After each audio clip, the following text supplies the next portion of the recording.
So beyond this, I know very little, and very few of us know even less. It's not something that we know much about. We have lots of presumptions. We presume, for example, we presume what cities are. We presume, and we think of them in a modern sense, and we presume what human nature is and what civilization is and culture and all the rest of it.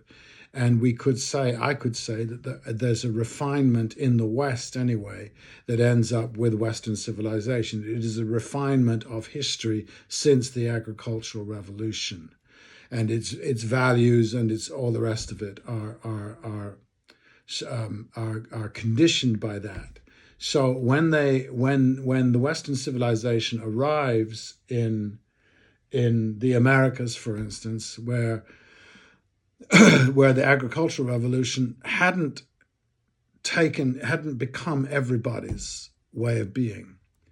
Um, there were farmers in amongst the native tribes. There were also not farmers, and there was this massive variety within a very large continent, the North America, and then the South American continent, also a very large continent. And there was this massive variety. There hadn't one singular take had not taken over. So if one is going to look for uh, the essentials of the human condition and human nature, one could do worse than to look at the Americas rather than at what I call the Western blob, which is not really Western at all, but it is that massive area which basically goes from what do we say, John? We can, Western England, Ireland, all the way to Japan, and then from the Arctic down to, let's say, the Sahara. That mass, they all interacted with each other to varying or to greater or lesser degrees, and we have the Orient, China, Asia, which I know very, very little about. I'm a European. I'm brought up in Europe, so we're dealing with the three monotheisms basically. One of them has been sort of shunted out as much as possible, but we're dealing with that civilization. So it's a Christian civilization, or it's a what are they? We are all sons of oh God, which prophet is it? My mind is going these days. Anyway, the three monotheisms were all sons of Abraham, the Abrahamics, right? And the Abrahamic values, which all have a single male deity and books that we're all supposed to obey. That's the nature of that beast. That is not a universal. That's us. That's where we live at. And I've always found that abhorrent. Not interested in what, by and large, very uninterested in what men have to say, and certainly what ancient bearded men had to say and wrote down in books that I'm supposed to obey. I find it's just neutral to me. I'm a man, and so I take great pity on these creatures.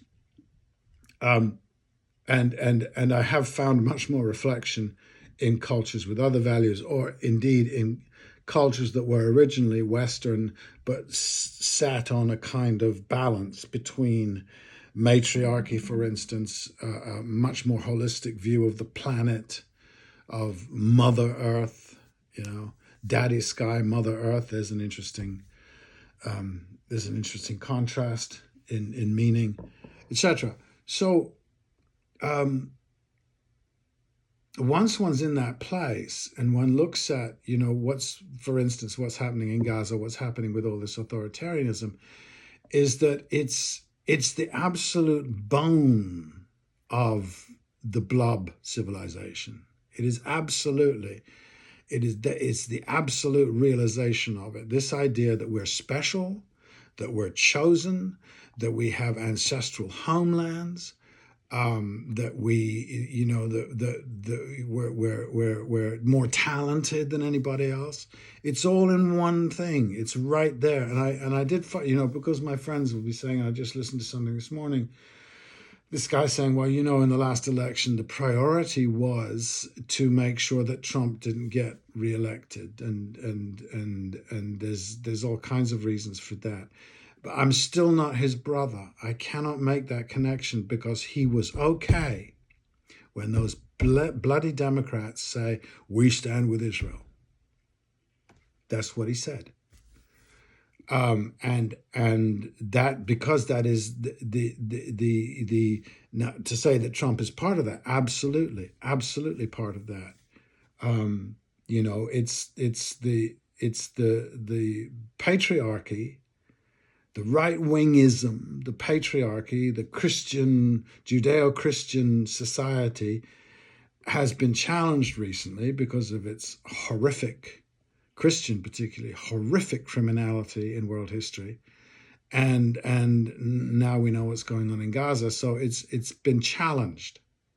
And it's been challenged in every area possible.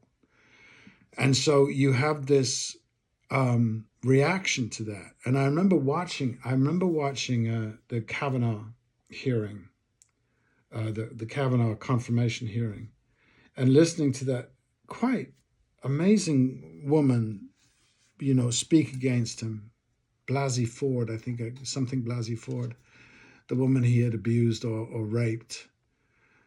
And to listen to her, and then to have this great array of these ancient white men who one thought had just disappeared into senility or retirement or Kennebunkport or somewhere, they'd gone away.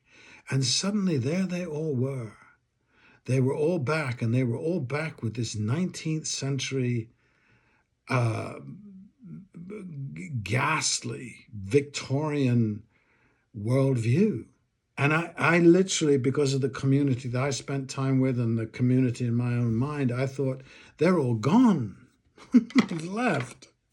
But there they were. And they had this, this pudgy little creep that they wanted to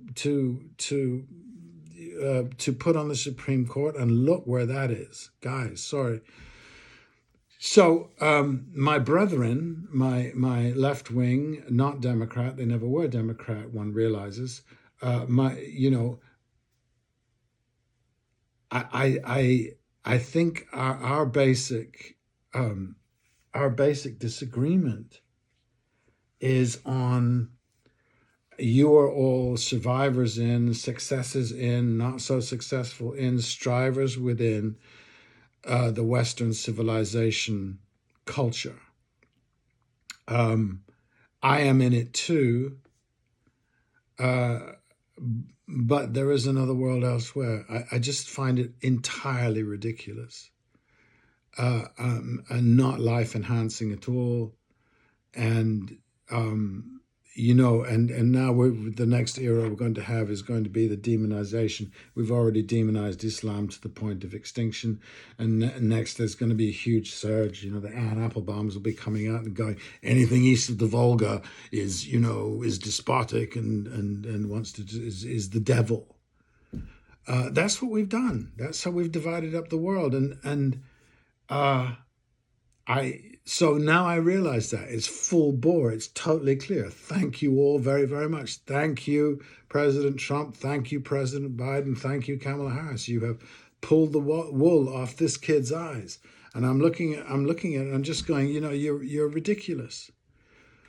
There are other things to discover. There was I was listening to something about Malcolm X the other day, which was really interesting, because he said he had a lot to say about, from an Islamic point of view, but also from quite an original participant in whatever this stew is, whether he's a Muslim or whatever. He was an unusual Muslim, if you like, very undogmatic.